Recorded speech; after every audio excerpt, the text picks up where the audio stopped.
Hello there, my name is Dane and today I just wanted to read a story from, it's actually a collection of children's stories called The Children's Book of Virtues, and I owned it as a kid. And I remember some of these stories, and I just wanted to read one of those today.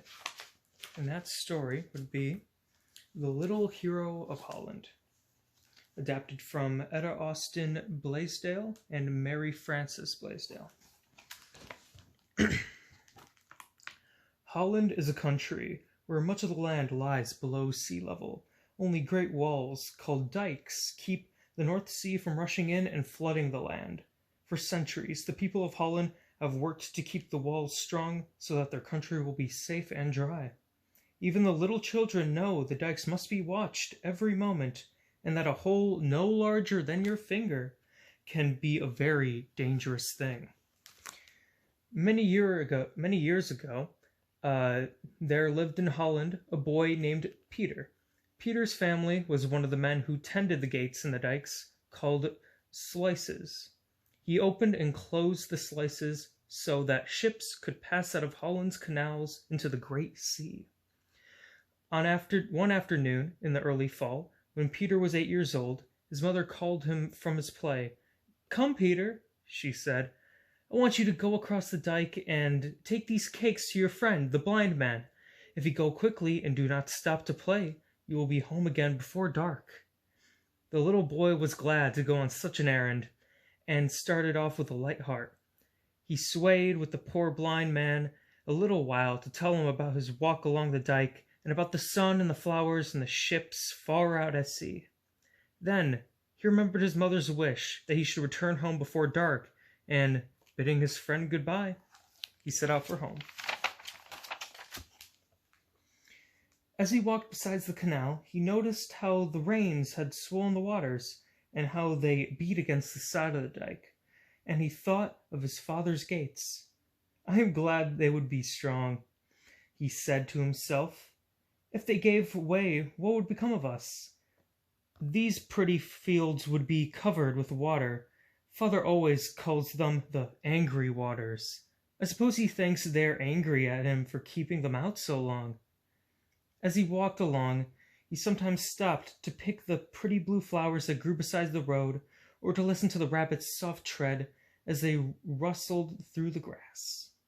But oftener he smiled as he thought of his visit to the poor blind man who had so few pleasures and was always so glad to see him. Suddenly, he noticed that the sun was setting and it was growing dark. "Mother will be watching for me," he thought, and began to run toward home. Just then, he heard a noise. It was the sound of trickling water. He stopped and looked down. There was a small hole in the dike, through which a tiny stream of water was flowing. Any child in Holland is frightened at the thought of a leak in the dike. Peter understood the danger at once. If the water ran through a little hole, it would soon make a larger one, and the whole country would be flooded. In a moment, he knew what he must do.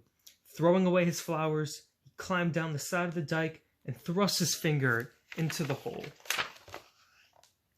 The flowing of the water was stopped. "Oh!" he said to himself. "The angry waters must stay back now. I can keep them back with my finger. Holland shall not be drowned while I am here."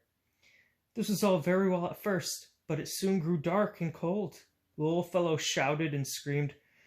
"Come here! Come here!" he called. But no one heard him. No one came to help him.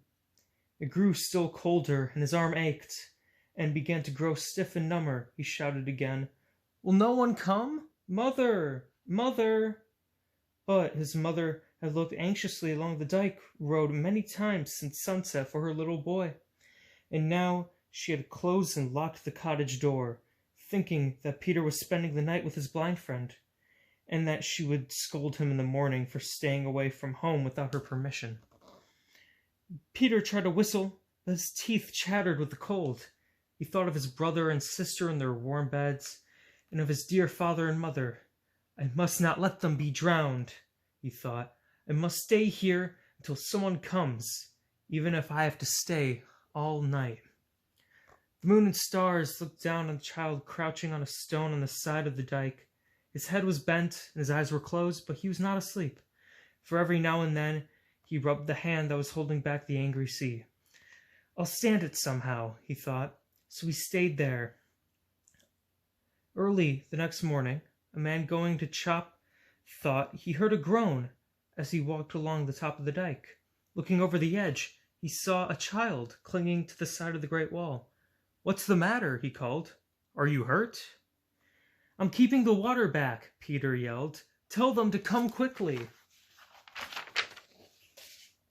The alarm was spread, people came running with shovels, and the hole was soon mended. They carried Peter home to his parents, and before long the whole town knew how he had saved their lives that night.